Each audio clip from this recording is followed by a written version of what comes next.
Oh, there we go. From beginning. All right. Are we on? We're on. Are we on? Yes. All right, ladies and gentlemen, boys and girls, children of all ages, and those of you who do not fit into any of those categories, welcome to D20 Live's Role-Playing 101 panel.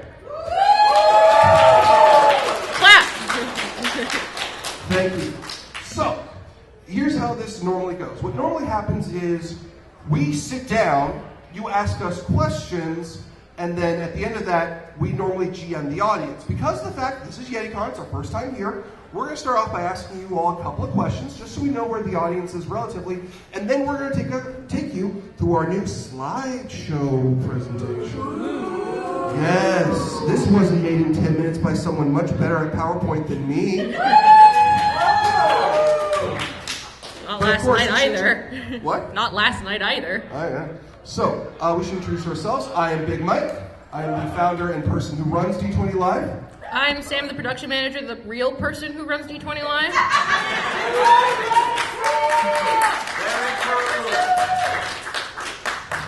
Getting a lot of flack this weekend for being sick.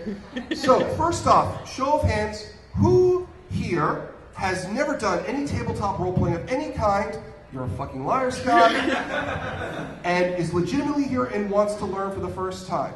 Awesome. Who here has played some, but you would like to start running your own games? All right, more people. Okay, Cool. It's all right. It's all right. It's all right. The camera won't see you. We It'll will. just see us. And lastly, who's here just because you were happy to see some tabletop presence at Yeticon? Yay! I'm here to see you people. Yay! Okay, who's here just to see us? Yay! I can work with that! Thank you, so are you. This is such good self-esteem for me. Good. So, first off, Sam, if you could go to the first slideshow. There is one, and only one, golden rule of role-playing. Long story short, if you are beginning to do tabletop, there is only one rule you have to know. You're gonna fuck up. I know this because I frequently fuck up in public in front of audiences of 200 to 300 people, and it's still funny. You can sit down, you know. But it's more dynamic if I stand. Well, then I have to stand. Then I'll sit down. Okay. You want to run this now? Go ahead. It's your turn. Well, all right. The idea is that when you're role playing, it's not GM versus the player, and it's not player against player, and it's not player against like NPC. It's working together with your GM as players to create a dynamic story that all of you enjoy. So the idea is so that way it's okay to mess up, but the idea is that you're all friends and you're all having fun together. And one thing you have to appreciate that what you want to get at a tabletop within your first year of role-playing is going to be different from the next year to the next to the next. You could be doing role-playing for as much as 10 to 16 years, and what you need will change. And sometimes you'll just want to play the same character for 5 years. I've done that. He kills everybody. It's a ninja, and he's the bane of all of our existence. It's just, if God didn't want me to have fire, he would have invented it. So, first off, the most important point for being a player. Is that the one we put first? That was your thing, yes, okay? It was. He's like, oh, I'm going to put this in the notes. And I'm like, is anyone going to understand this? Because this is a role-playing panel. I will explain. When you are role-playing, there's something you have to immediately accept, unless you're in a very unique situation where it's just you and the game master. And even then, this is the thing. You have to accept what everyone around you is giving you, from the game master to every other player around you. And the most important improv technique within that is the phrase, yes, and. You know what, just for a lark, let's just hear everyone say it. Yes, and. Yes, and. Wow, you guys are tired. Let's try one more time. Yes, and. Yes, and. Now, some of you might have clenched a little bit and thinking, oh God, does that mean my one buddy, I don't know, Ted, with his insane ideas about people, I have to accept his ideas? No, because in that respect, those people, those things that might make you uncomfortable, your fellow role players have to accept about you, okay? accepting what other people have to offer you isn't about being put into an uncomfortable situation. It's about opening up about yourself and what you have to offer on a creative level and accepting what they're giving you, even if that's that discomfort. Okay, so the next point is communication. It's very important because when you are in a room with about 5-6 people for 4 to 5 to maybe 12 hours at a time, you have to be able to talk to these people and not just, well, Zalathard says this. No, these are your friends. You're having fun with them. You need to be able to actually communicate effectively about where you want your character to go, what kind of story you want to tell for both player and GM, right? And it's so important. I cannot stress it enough, guys. No, seriously. May I add a little bit onto that? Yes. And for those of you who have different comfort levels as to your level of communication, because some of you may just not want to be like, hey, this makes me uncomfortable. If you're not okay with that, that's fine. There are different levels of communication. And we have this really great app called Facebook. Messenger, where if you want to send something to someone and just say, hey, listen, this made me uncomfortable. I'm not saying that your input is bad. I'm not saying your idea is bad. I have a problem with it. And as long as you accept that that person was legitimately offering something to you, you can reciprocate by saying, I'm sorry, this is how I feel. Again, it goes back to, yes, and. The first one. So being a game master, the idea is game design versus narrative design. Now, Mike has very strong opinions about how a game should be run, whereas I also have very strong opinions about how a game should be run. But we are two very different GMs. So Mike likes to run everything as if it's a video game, and I tend to run everything as if it's a story. There is nothing wrong with either of these ways of running a game, right? It's just your preference, really. Should I go in about... Yes. Okay. So, my entire golden rule of game design, is that point in here? No. Okay. My entire golden rule of game design is, and the reason why I look to game design for inspiration about how to do something as opposed to a narrative flow is because I can't anticipate player choice. Because the players will frequently screw with me for shits and giggles. Because you'll have this majestic golden tower off in the distance and all the plot points are in, and the players will say, we can light that on fire. Or worse yet, hey, let's go over to the garbage dump that has no plot points, and let's go muck around there for about 2 years. Oh yeah, that took us so much time. Anyway. But if you think of things as in a game environment, as something that you are actively interacting with that is still dynamically evolving around you, that continues to grow, and that moves in response to the players. So if the players don't go to the golden tower that could be lit on fire, the golden tower still keeps going on. And maybe what happens in the golden tower starts affecting what happens in your precious little garbage dump that we just lit on fire. What was that? You spent 6 months trying to make a Bard's College in the middle of that place and someone threw an owlbear at it? Oh no, maybe you should have explored it. For narrative design, the idea is that you can take some aspects of game design, like for video game design, where you can just make assets and you can put them in anywhere you want, right? I tend to make a lot of characters that have a lot of NPC backstory, and you can push them anywhere because of the fact that they're NPCs and you're the game master and you're allowed to do whatever the hell you want. I see we have somebody who's late to the game and he's going to come sit right up in the front. He's going to be a good boy. He's going to sit right there. Good. How you doing, Doc? Doing good, Mike. I'm alright. I'm kind of sick. All right.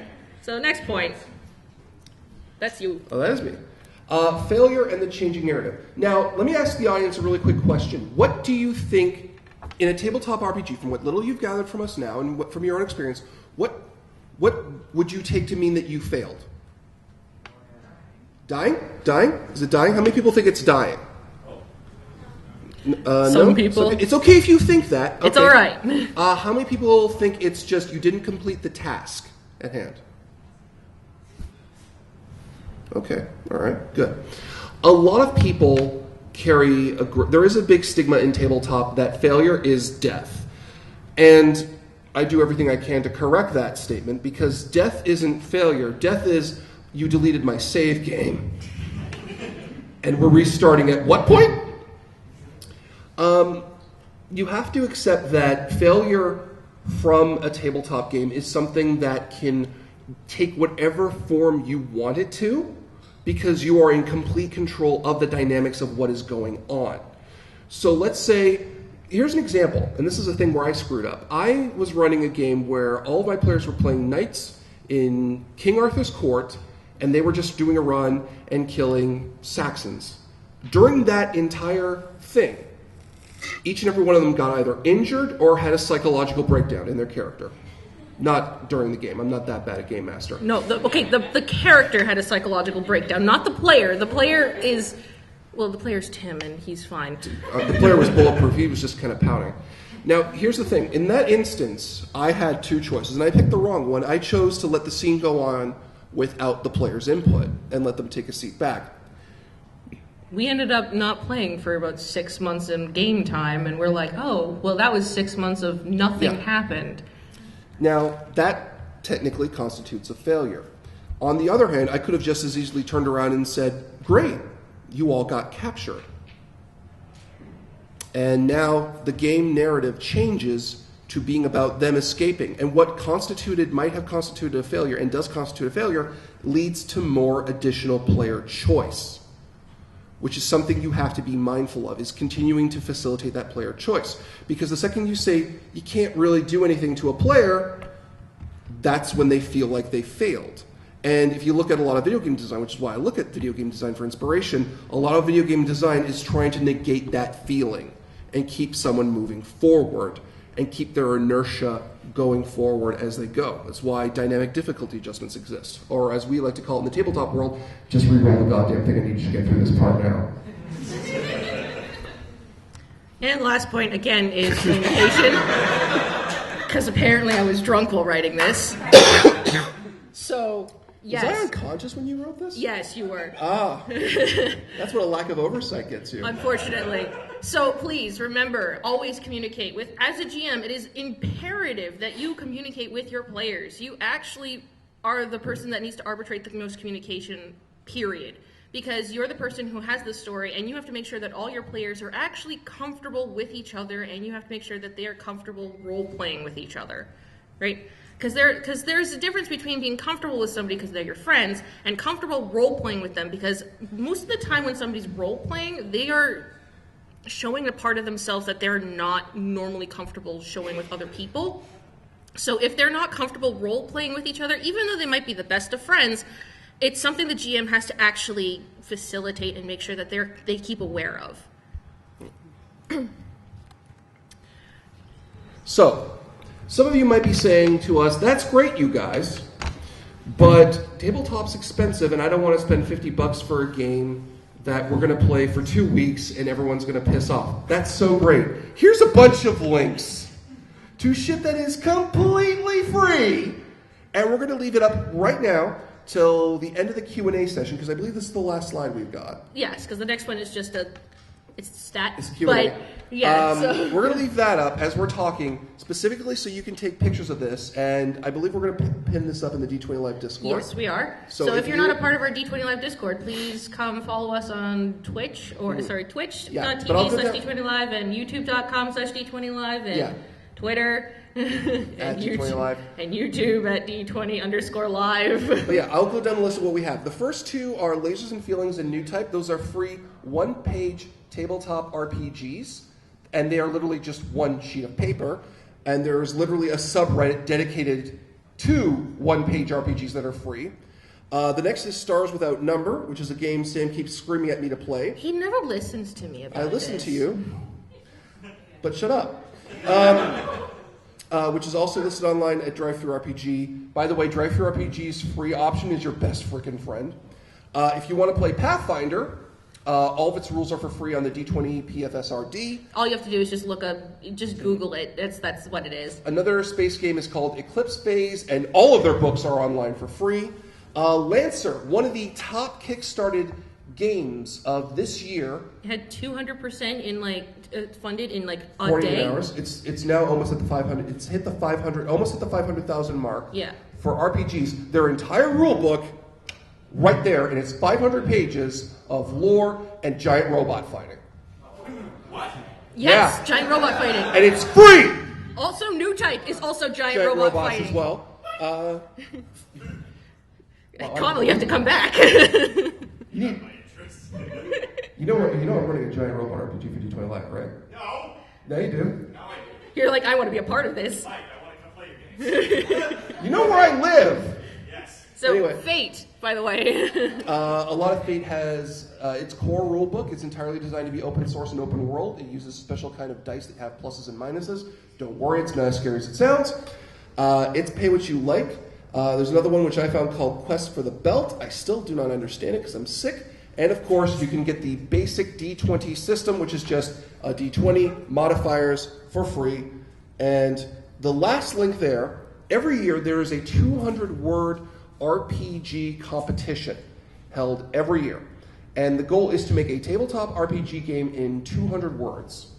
And the top winners in all the entrances are listed for every year. So that if that's not enough, I don't know what to do.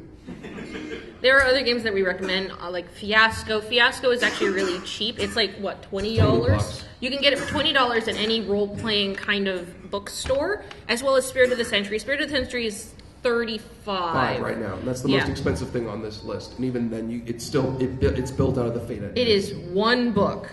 You do not need more than that one. So, and the last thing I'll cover is safety tools. Yes. Now, a big thing that's happening in tabletop in the past 3 or 4 years is safety tools. And I'm going to cover two because people keep inventing new ones because they're trying to improve it, because tabletop is very fluid and improv. And we all say, Good there's job, one guys! person who is really fast and you're my hero. Anyway. The big two, one is called the X card, which is really simple. You put a huge card with an X on it right in the middle of your table, and whenever the GM takes you to a place you're not comfortable with going, you just go, and you touch it, and that's it. And you stop going there. The other one is called Lines and Veils, which is something a lot of tabletop groups are doing even more now, where before you start a game with your game master, you say, listen, these are my lines, these are my veils. Lines are subjects we don't talk about. They don't... Like that! Yeah! Woo! Going back to the safety of people. Lines are things you do not cover up. Things like, let's say... Anything that's your kind of trigger, right? Your trigger, your discomfort, things like that. Veils are things that you don't mind being part of the world you're in, but you do not want to go into great deal of depth about. So let's say you don't really want to describe two characters being intimate. You just go, nah, nah, nah, and you move on. Fade to black, we move on. It's fine. It's like every video game ever. Except Mass Effect. Sure. Are we all just listing games where people have sex in now? Because there's this whole thing called hentai games, and we don't have that kind of time. So, I believe that's all the stuff we prepared. Yes. So do people actually have questions about tabletop? Because we will answer them. Yes. Go ahead. So I'm very new to the D&D. I played with a couple different groups, and what I find is more so me, but we get very caught up in the technicality of the game. We kind of lose the improv theatrical flair. Give any advice on how to maybe if it's just getting more comfortable with the game, or how to... Okay, I'm just going to repeat the question. So the question was how to feel less like being encumbered by the technical aspect of it, as well as making sure that you're more comfortable with just the role-playing aspect of it, correct? Yeah, okay.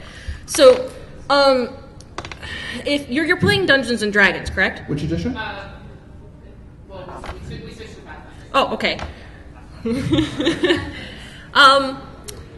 Well, okay. Pathfinder and Dungeons and Dragons in general have a lot of rules which tend to be very vague, I believe. Warsaw wouldn't fit that. I know more so in 5th ed, but the idea is that they tend to be a little bit more vague just because of the fact that if they were 100% accurate of everything that they were doing, then it would be even more confusing, like making sure that you get the right amount of number of dice, or anything like that. The idea of trying to make Dungeons and Dragons more fluid in a role-playing aspect, it means that you need at least one person to actually understand the technical aspect of the rules, and normally that should be the GM, and they should bend it. So, like, are you guys, when you say you're like really fixated on the technical, you mean like, are you debating the rules a lot, or are you just spending a lot of time with them? I'm just spending a lot of time Spending a lot of time? even understanding like what we can do in that moment, and I don't feel like we're really creative. It just was very. My golden rule is, this is my trick, and yes, it is a trick. I throw silly NPCs at the players because. The thing is, within the confines of the rules, especially within Pathfinder, a lot of players are looking, because players put a lot of time into their characters, especially in Pathfinder, because it's such a dense rules game, they really want to maximize all that effort they put into. But when you tell them you're going to go this alchemist, and the alchemist starts screaming in their face, and the alchemist is perfectly fine, they're like, "What do you want, you psycho old man?" Friends. And you get stronger communication. If you want to push away from that, start encouraging a lot more social dynamics in the games and start trying to build up relationships. Are you the game master or are you a player? Player. Just start interacting with NPCs without really rolling. Okay. Right, and have you talked to the DM about the fact that you want to have more of a role-playing experience? Not Okay. Yeah, that's good. I've wrote that 3 times. Communication is important. The other thing is, too, you're with D&D and with Pathfinder, those are very rule, complex, heavy games. Yeah. And there are games that lend themselves a lot more to role-playing. You can have, okay, the problem with, this is my problem, I love D&D, I love it to bits, it's the thing that I've played for like 10 plus years of my life. I really have problems with that being the first one that people are introduced to. For instance, it's something that's a lot easier to get into for the role-playing aspect of it, as well as learning about technical stuff, is actually one of the one-page RPGs. New Type is great because of the fact that literally New Type is you have a pilot for a giant robot. You describe him in 3 words. That's it. That's what their thing is. Right? If you put in positive words, they get more points. If you put in negative words, you subtract a point, but you add stuff to your robot. Right? And then your robot has syllables. Right? At which point, they have one special attack. You could be like, rocket punch. That's 3 syllables. That's one attack. But then you could also have another one where you're like, I don't have to use my special attack, right? We're in space, right? So that means I have thrusters, right? So that means that I can thruster kick them. 4 syllables now. Oh, what if I want to do something silly? Spinning thruster kick them. 6 syllables. And then you can start making up silly names. Tornado thruster kick Yeah, that was a long them. one. He hates that. I hate it very much. Does anyone have any other questions? Yes, you in the green shirt. You mentioned communication. Yeah. Very important. But do you have any particular tips to help players and the DMs kind of open up and be more vulnerable to help facilitate that communication? I actually do. Okay. There was this one RPG that came out a while back called the Dresden Files RPG. Hang on, you haven't heard my second sentence. I'm not a huge fan of most of that system, but it has one of the best opening mechanics in it that I've ever seen, where the players and the game master all sit around a circle and they talk about what they want in that world. So for Dresden Files, you're designing the city of Chicago and you're saying, well, I want this bordello to actually be a front for this, and I want this to be this, and it completely negates having local knowledge because you're all inhabitants of this city. And I've absolutely fallen in love with this mechanic, and I'm starting to use it in different games where I say, listen, we're going to have this, we're playing this game, but what do you want to be in here? And as you talk with your players, you'll hear them start to exchange ideas. And it's even more important than a session 0 where you're developing characters, because now you're building a world together which all of you have stakes in it. So another way to facilitate communication is to make sure that if you have any particular quiet players, make sure that they get ample roleplay time, because a lot of the time the loud, bombastic people who have crazy ninjas will take up a lot of time because they demand it, right? Whereas a lot of other people who are very quiet, they tend to just go, okay, no, but this is their time, it's okay. No, you also deserve that kind of time. So when you as a GM, you have to make sure that you are aware of how much time you're giving to each player. And it is okay for you as the GM to go, I understand you're really excited. Give me 2 minutes with this other person. We'll come right back to you, right? And it's okay to talk about that after the fact too. You are allowed to talk to your group after the fact and go, all right, is there anything that you wanted me to change? Is there anything that you wanted me to change with my GMing style? Is there anything that you want? Is there anything else that you want? You can do this one-on-one. You can do this like right after the game. You can do this a couple weeks after the game over Facebook Messenger or on the phone. There's nothing saying that there's no rules saying that you can't talk to them outside of game time. Does anyone have any questions? We still have you. Yes, him. Do you have any advice for like when you see a solution to a problem, but it's something that like your character would not figure out? Of like, Do it. just do it. Just do it. Because okay.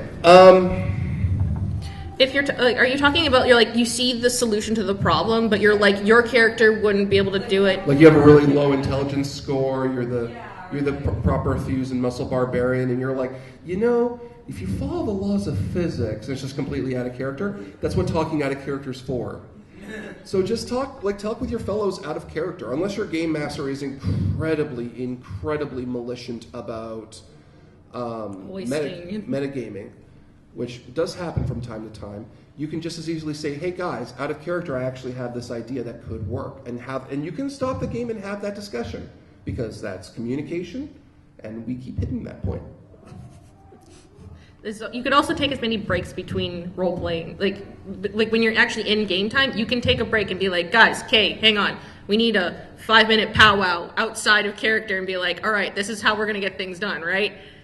So that's also perfectly okay. The GM will thank you for that, because it'll also give him time to countermeasure against the thing that you're doing. And that's why private Facebook group threads are the best friend. Does anyone else have any questions? Yes? Do you guys have any tricks for like staying in character? For staying in character? Yeah, because I feel like I'm a character and then I'm me, and That's not a bad thing. but I'd like to stay in character a little bit more just to help facilitate role playing. Okay. The thing that I use to stay in character most of the time is that I tend to have a prop that I have. Even if it's like a pretend prop. Sometimes I don't have it physically on me, but like I'll be holding it, right? Like if I'm playing a knight in King Arthur's court, I have a sword, right? So immediately your sword is your life, because that's your knight, right? So of course it's on your side. So when you're getting anxious or anything, you like as a knight, you would subconsciously reach for it, right? You don't actually have to have a sword, but you can subconsciously just go, no, this is what my character would do. So it helps you pertain that entire motive of this is how my character would act. One I like to use, which is one a friend of mine, one of my co-GMs taught me, is, because a lot of LARPers do this, is when you want to talk out of character and be yourself, you do some weird hand pose, which one of the most common ones is, if you're LARP, some people, they put their hand on top of their head. I put my thumb to my cheek, because no human being has ever talked like this ever, because I've never done a role-playing game where an asymmetrical moose was a thing. Just doing this. And that's, to me, my own physical mental tell of I'm out of character, and my brain just got programmed to that. So that's my trick. Additional questions, please. Yes? So, for someone who's never actually made a character before, Yeah. when you're crafting the character's personality, just setting aside all the stats and all that, do you recommend them to make a character that's close to their personality or farther to help them with the roleplay experience? Steal a character that you like. Like if you like Edward from Full Metal Alchemist, and you're like, I want to roleplay as Edward as Full Metal Alchemist, friggin' steal it. Just take him. Just take the aspects and parts that you like, and you're like, yes, I like this. Oh. You okay there? I made myself a little dizzy. I was going too hard. Right? This way, it helps you differentiate between things. It helps you differentiate between things that you find too personal for yourself and things that your character would do. So, because there's nothing wrong with role-playing a character that's really close to yourself, but the problem is that you will eventually be hurt by somebody else saying something about your character. And that's the biggest issue. Because if you have somebody who's not directly related to your personality, like, I have a bunch of characters that are very close to my personality, I guess. Yeah. And I get very defensive about people who say anything about them. Like, I can't bring them to certain groups. That's how bad it is. Right? But if I make a character like Yoko from Gurren Lagann, I don't care because it's already Yoko, right? Yoko is a very bouncy type of character, and I'm going to play that character, and if somebody says, oh, well, why are you doing this? I don't care. It's Yoko from Gurren Lagann. I can't mess that up. But yeah, that's exactly my point, because if it's a character, typically you'll look at a setting, and you'll say to yourself, oh, I wish I could put that character in there. And then you'll look and be like, wait a minute, I can literally put that character's personality in, and this class just goes close enough. And if it's something you've seen in fiction that resonates within you, that means there is a part of you in that character, inherently. And it's just enough of a distance that you can look at it objectively, but still close enough that you can roleplay it legitimately. Additional questions, please. Please. Okay, this lady was first, and then this gentleman. Go ahead. If you're looking to play a particular sort of role-playing system, but you don't necessarily know anyone in person who is interested in that, I guess, how would you go about finding People? Yeah. I blackmail my friends. It depends. It depends on your circle, because I'm assuming your normal roleplay circle is really stuck on one game. Yeah, just Pathfinder. Just Pathfinder? That genre. For fun, with more Call of Cthulhu kind of characters? Yeah, okay. All right. There's always, because it's a lot easier now than it was even 5 years ago when I used to have this talk, because there's always online discords for support through Reddit, which I'm sure you've heard. There's convention get-togethers, there's storefront get-togethers. The thing is, though, a lot of people are not comfortable going out to those things, and because tabletop is something done with a great deal of intimacy, and you are not going to feel comfortable.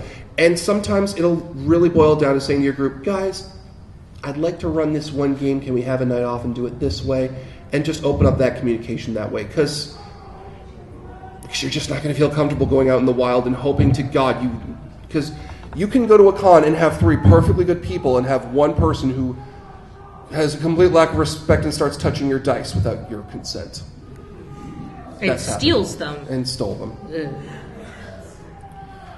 So. But yeah, no, the idea is if you have a role-playing group that you already have, you can make a second one. So you can actually ask other different friends, would you be interested if I tried this, right? And there's nothing wrong with trying to just get other friends to start doing it too, especially if you have certain friends that are like, no, only Pathfinder, 100%, right?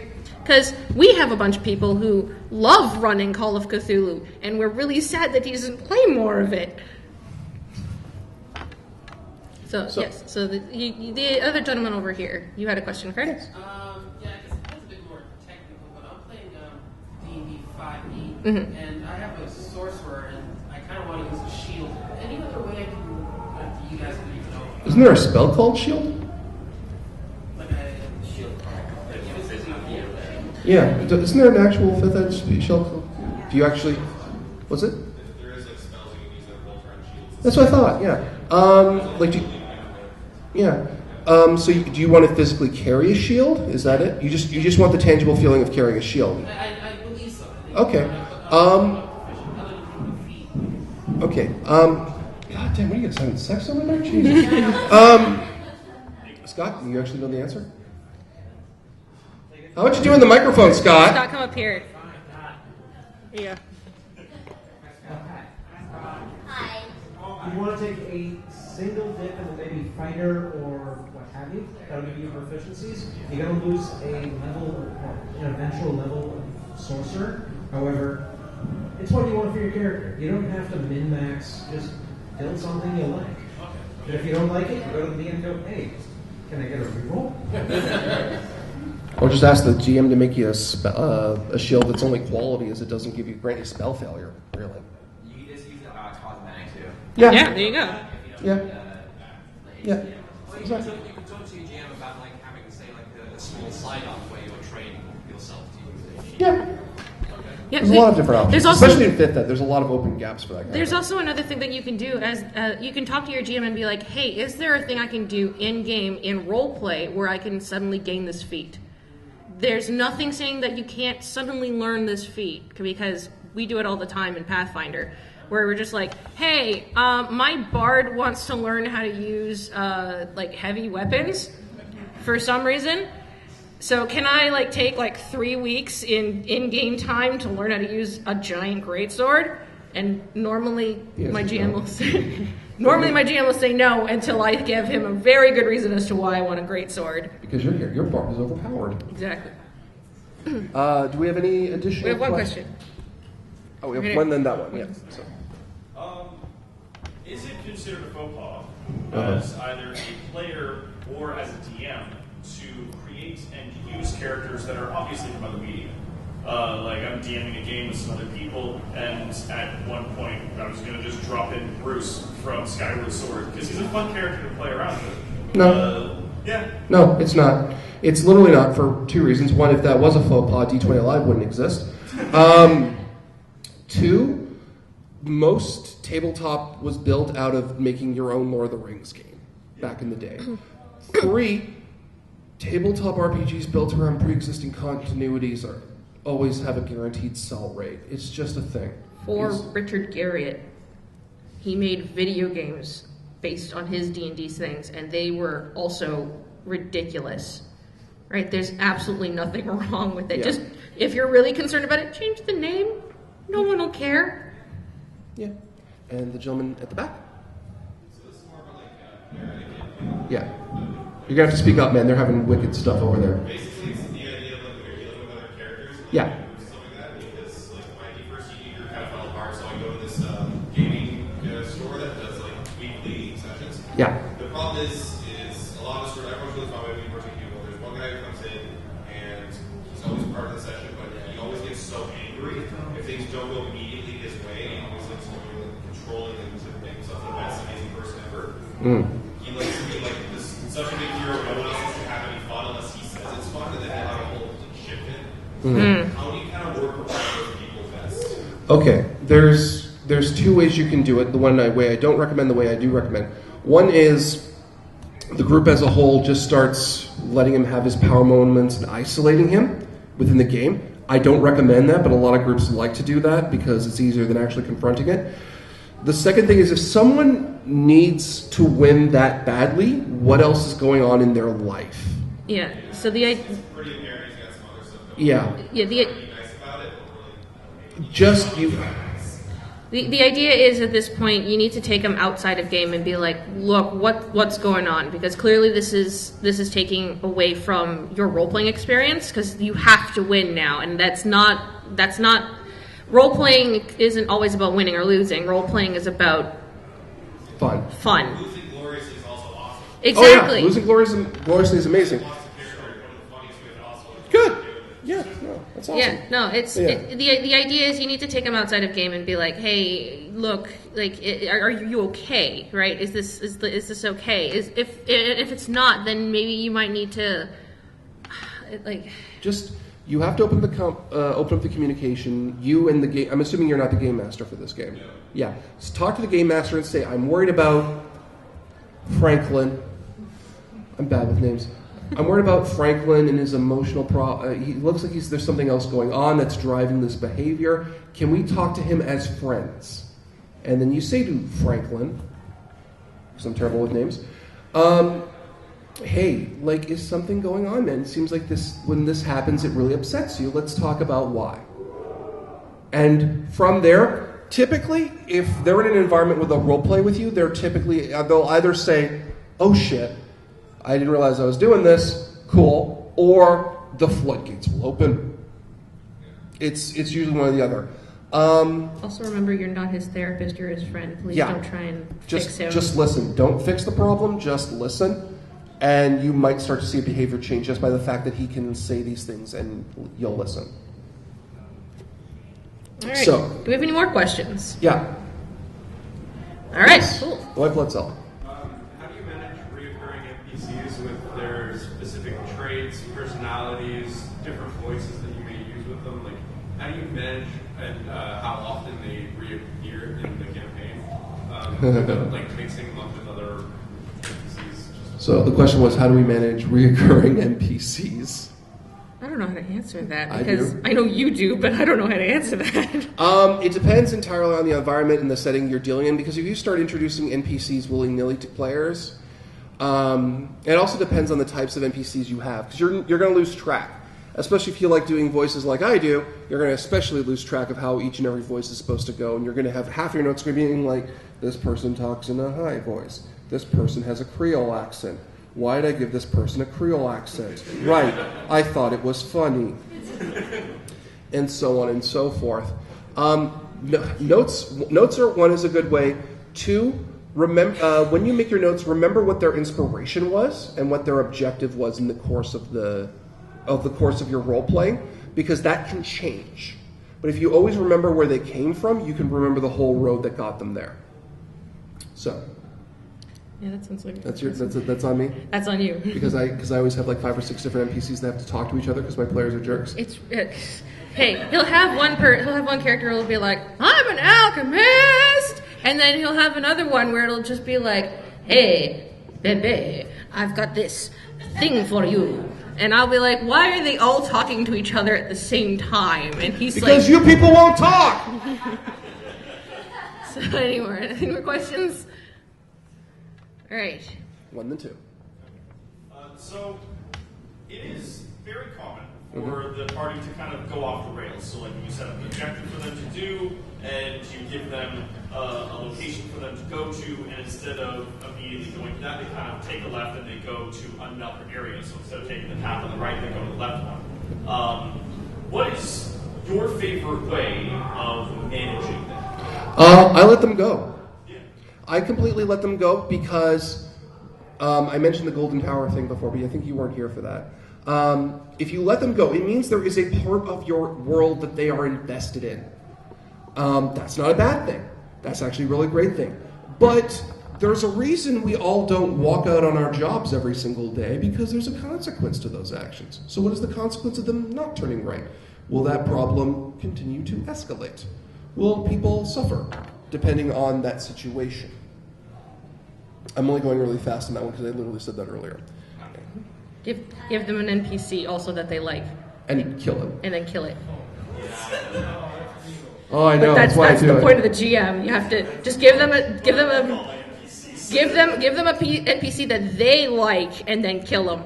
Or just put him in peril. Or put him in like extreme peril. He is now kidnapped and off in the Golden Tower somewhere. And at that point, you're introducing a new type of failure. It's not they have lost anything. It's not that none of their lives or their experience or even their damage was taken, but someone they care about has been harmed by their inaction. And if you don't think that's good enough motivation, then you're not a fan of Spider-Man. Great. For anyone that wants to play for the first time, but because they're new to it and aren't familiar with it, is it better to have them observe what a role-playing tabletop game be, or like have the GM like teach them like some of the rules and basics, or just like throw them into the sharks? You don't throw them into the sharks. Don't throw them into the sharks. That's mean. The problem with observing is no two games are ever the same. Because I know a lot of people like to watch a very particular YouTube channel, and they get really disappointed when their first tabletop game is not like that show. Nothing wrong with that show. There's nothing wrong with that show, but there's a certain way of playing with that show. That's how they play. The game master, and this is why people are trying to destigmatize being a game master, but there's a lot of thinking about how to introduce someone within that game, and running something very simple and very light so that they can test their experience and test their choice options is a really good way to go. So we have about 15 minutes left. No, we have 9 minutes left. We have 9 minutes left? 9 minutes left. Oh we my can run a 9-minute game. We can run a 9 minutes. So you all have a choice. We can either continue answering questions for the next 9 minutes, or we can try and GM every single one of you in a game. What do you want to do? Game? Okay, hang on. Show of hands. Questions? Who has questions? One guy. Cool. And who wants to be GM'd by us? All right, let's move on the madness. Dude, you want to ask a question? Ask me after the panel ends, okay? All right, cool. So. Go away, DuckDuckGo. Why are you on DuckDuckGo? Because it wasn't my computer before. Fair enough. So, let's ask you all a question. You are all one character. You are all going to decide by committee, by show of hands or cheers, what you want this character to do. Oh, yeah. So here's a question. What do you want? Do you want sci-fi? Cheers. Fantasy. Fantasy. Cool. Now, do you want to have a big, explosive Lord of the Rings, major magic kind of game, or do you want something more urban? So, big fantasy? Low fantasy? I think that's low fantasy. I think that's pretty definitive. Okay. High fantasy? Low fantasy. Oh, man, you guys are really hard. All right. Somewhere in the middle. Middle fantasy. All right, middle fantasy. Okay. So, we're putting it right in the middle. You're the middle class of fantasy. You're not Game of Thrones, and you're not Wheel of Time. Wow, thank God someone knew what Wheel of Time was. So, let's say middle fantasy. Let's say something kind of Final Fantasy-ish. Yeah, why not Final Fantasy? That makes sense. A little bit of anime. Are we okay with that? Oh, thank God. So, let's break down what kind of character we are. Are we... Fighter? Nothing. Wizard! Thief? One thief! Okay, fighter, wizard, bard. Talking. I think wizard. I think it's really definitively wizard. We always get wizards, which is weird. There's nothing wrong with wizards. All right, so we are a caster. We are, let's say, what shall we be? We are non-denominational race and non-denominational gender because we're cool like that. Whoa! So, let's see. Our non-denominational wizard. Wizards have to specialize in something, don't they? No, they don't. They can just be a regular wizard. Specialized wizard? Oh! Or just good at everything. So we're jack of all trades kind of thing that we're doing. Okay, cool. So let's see. I need Notepad open. I don't know how to work your computer. I'll remember it. Okay, we're gonna remember it this time? I'll remember it. Okay. So we are a wizard of middling talent. Let's say +5 to general wizardry. Okay. Are we at all good at fighting at all? Fighting wizards. Hang on. Now, let's pick 2 things we're good at in addition to casting, okay? And I'm going to see whatever you cheer the hardest, those get the additional modifiers, okay? So fighting. Talking. Thievery. So thievery, so +5 to wizardry, +3 to thievery, +2 to talking. You got that? Yep. Our non-denominational wizard is a cut person. All right, so we have someone who is a jack of all trades. Let's say, now, is this someone who is in the middle of their education, or are they a professional? Education? Professional. Do you just want us to make a thief wizard and we just go on a caper? Is that what we want to do? All right, our non-denominational wizard is on a quest to steal a powerful artifact from a rich person that we don't care about very much, with a lovely 3-story estate out in the wilderness so no one will hear the screams when we light everything on fire. His name might be Fugdord. Who knows? The person we're robbing? Yes. Fugdord. Fugdord. That sounds almost like a bad word. So we are robbing the manor of Fugdord. What kind of a relic are we stealing? Is it like treasure? Or does it have a magic power that we're going to make up as we go along? Treasure? Staff. Magic thing. I heard someone call for a staff. Are we okay with staff? Yeah. Staff, or when we find it, we'll just learn what it is. All right. Sorry, staff person. Next time. So it's a magical doodad. We don't even know what we're stealing. We just know it's there. 3 minutes? 3 minutes. Oh, I can do this. Watch me go. You arrive successfully at the front door of the manor. You have two options: knocking on the front door or trying to climb in through the window. Do you knock on the door? Climb in the window. Now, which floor are you going to try? 4th, 3rd, 2nd. 4th? 3rd? 2nd. 3rd. All right. Rolling. So, you roll to get to the 3rd floor. And because you are a thief with a +2, we said? Yes. No, 3. +3 to climbing, that is an 11. Let's set a flat DC at 10. So, you successfully climb up to the window and you notice it is locked. Do you pick it? Or do you yeet it? All right, we're going to yeet and we're going to see how well we do. Yeet! All right, so here's what happens. Because we said yeeting and magic, we're going to magically yeet it.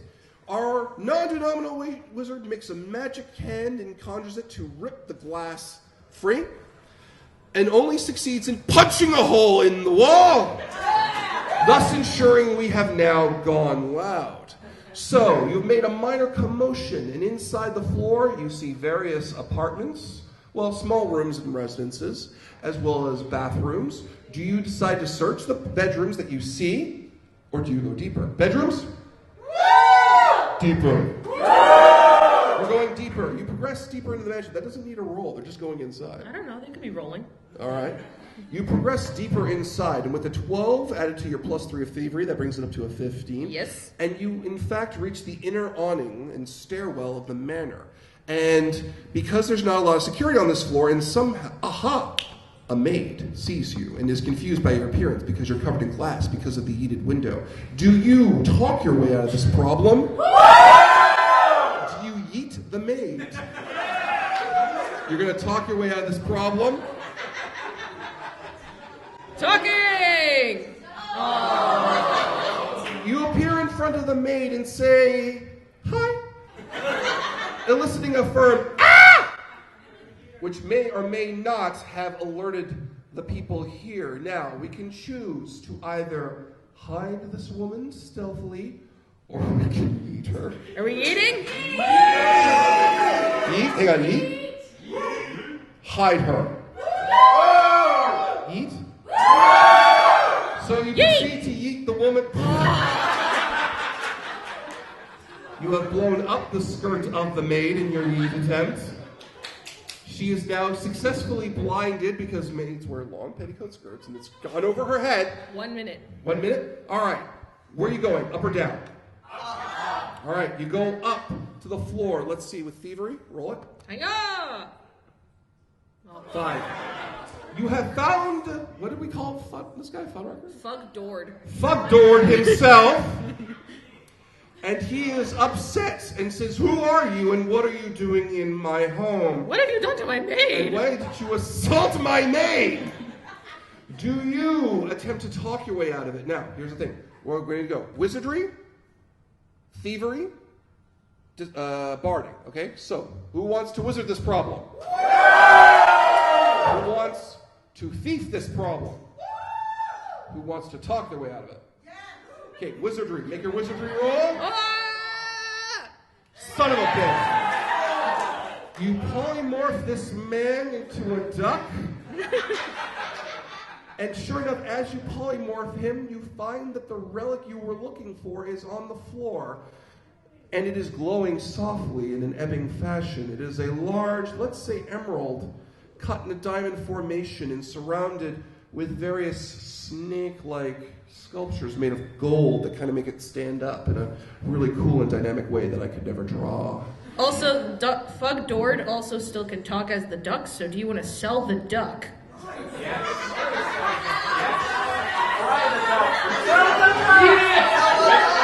Kill the duck? Kill the Kill duck. the duck. Sell. Sell the duck. People are weird. So, this thing is glowing now. Are we going to steal it? Are we going to pick it up? Or, hang on. Now, that's clever. Yay! Let's do it. Wizardry Detect Magic. Hiya! 19! We detected so good, guys! This particular item contains within it a wish spell. You get one free wish. Am I out of time? Yep. Cool. So, Congrats, everybody! congratulations, you have successfully obtained the Wishing Snake Emerald token. And you're gonna sell that duck. And you're going to sell that duck!